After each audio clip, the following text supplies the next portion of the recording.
So यो चाहिँ object following human following sensor car भयो। यो कारले चाहिँ अब्जेक्ट नजिकै छ भने त्यो अब्जेक्टलाई फलो गर्छ, जब नजिकै अब्जेक्ट देख्छ त्यसलाई यसले फलो गर्न सुरु गर्छ। So you can see this. यसको फुल ट्युटोरियल मैले भिडियोमा देखाउने छु। र यसको फाइदा चाहिँ के भने हामी कुनै डिस्टेन्स टाढा छौँ हाम्रो कारदेखि भने रियल लाइफमा हामीले त्यो कार नजिकै गएर त्यो कारले स्टार्ट गरेर हामी भएको ठाउँमा ल्याउनु पर्दैन, अटोमेटिकल्ली हाम्रो सेन्सद्वारा त्यो कार चाहिँ हाम्रो कार चाहिँ अटोमेटिकली हामीसँग आउने भयो। यस्तो खाले सेन्सर र केही अर्डिनो प्रोग्रामहरू गर्ने हो भने हामी त्यो समूहको कार चाहिँ बनाउन सक्छौँ। सो त्यसको सानो एउटा मोडल हो यो कार। यसको चाहिँ मैले फुल ट्युटोरियल भिडियोमा राखेको छु। म चाहिँ यो कारलाई खेलाउँदै बस्नेछु, तपाईँ चाहिँ यो भिडियोको फुल ट्युटोरियल हेरेर मात्र आउनु होला। सो आउनुहोस् भिडियो सुरु गरौँ।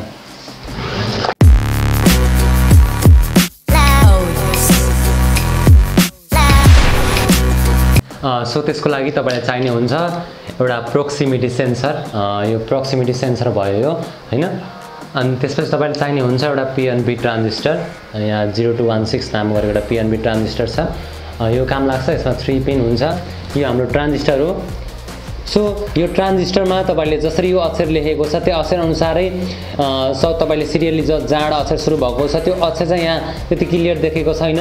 तर नर्मली तपाईँले पिएनबी ट्रान्जिस्टर किनिसकेपछि जुन यो ऱ्यान्डम एउटा अक्षर कुनै लेखेको हुन्छ त्यो अक्षरमा सुरुमा भएको हुन्छ बेस र बिचको हुन्छ कलेक्टर। यो बिचको पिन कलेक्टर हो भने यता छेउको चाहिँ इमिटर हुन्छ। बेस चाहिँ जहिले पनि आउटसँग गएर मात्र जोडिन्छ, आइआर सेन्सरको आउटमा गएर जोडिन्छ भने यो आइआर सेन्सर हो।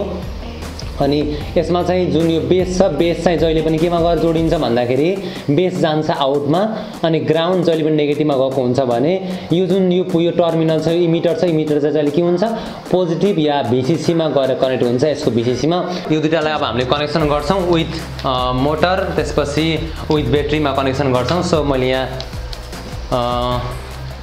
मोटर ल्याइसकेको छु र मैले यहाँ ब्याट्री पनि ल्याइसकेको छु।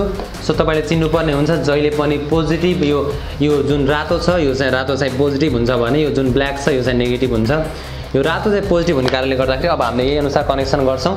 सो हामीसँग छ रेड पोजिटिभ, यो नेगेटिभ छ।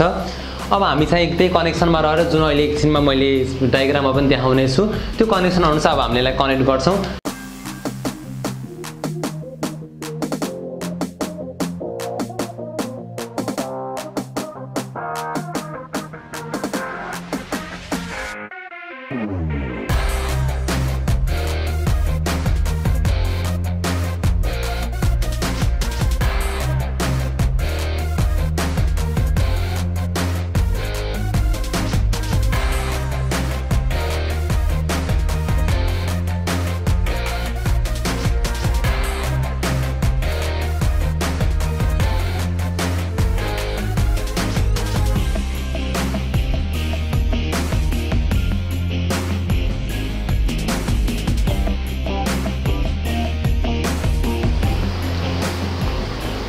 यसको चाहिँ मैले जोडिसकेपछि बल्ल कनेक्सन दिनेछु ताकि सेफ रहनेछ। सो अब मैले जोड्न जान्छु। सबभन्दा सुरुमा मैले ब्याट्री कनेक्सन दिनुभन्दा पहिला मैले यहाँ चाहिँ यो केबल जोड्नेछु, ग्लु गनको मद्दतले यसलाई जोड्नेछु ताकि यो राम्रो देखियोस्।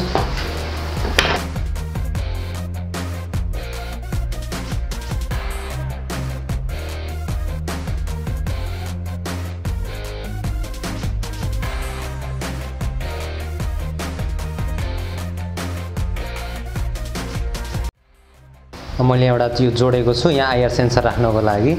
अब चाहिँ मेरो लगभग रेडी भइसकेको छ।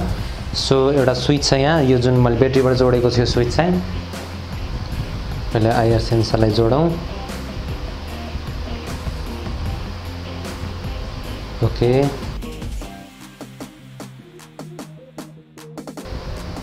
स्विचलाई जोड्ने छु मैले यहाँ अगाडि।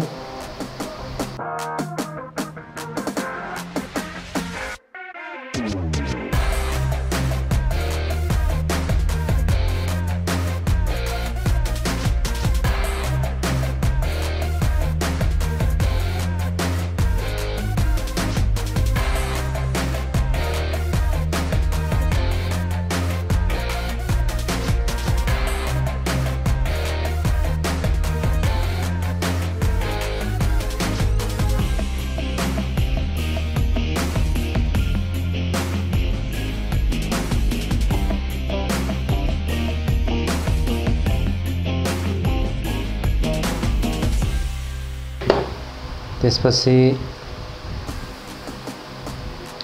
मैले यी सानसाना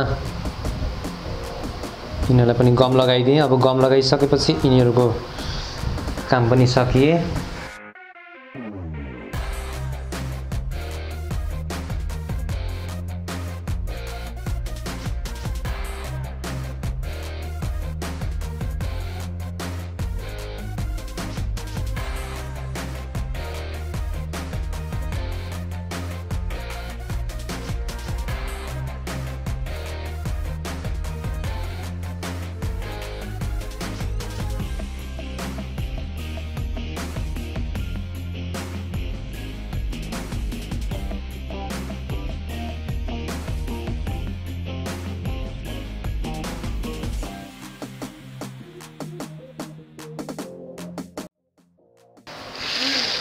सो तपाईलाई भिडियो कस्तो लाग्यो? यदि राम्रो लागेमा यो च्यानललाई सब्स्क्राइब गर्न नभुल्नु होला। र यस्तै तपाईको भाइ बहिनीहरु र कोही यस्तो जिज्ञासु छ जसलाई चाहिँ साइन्स एक्सपेरिमेन्ट मन पर्छ भने उसलाई यो भिडियो शेयर पनि गर्नु होला।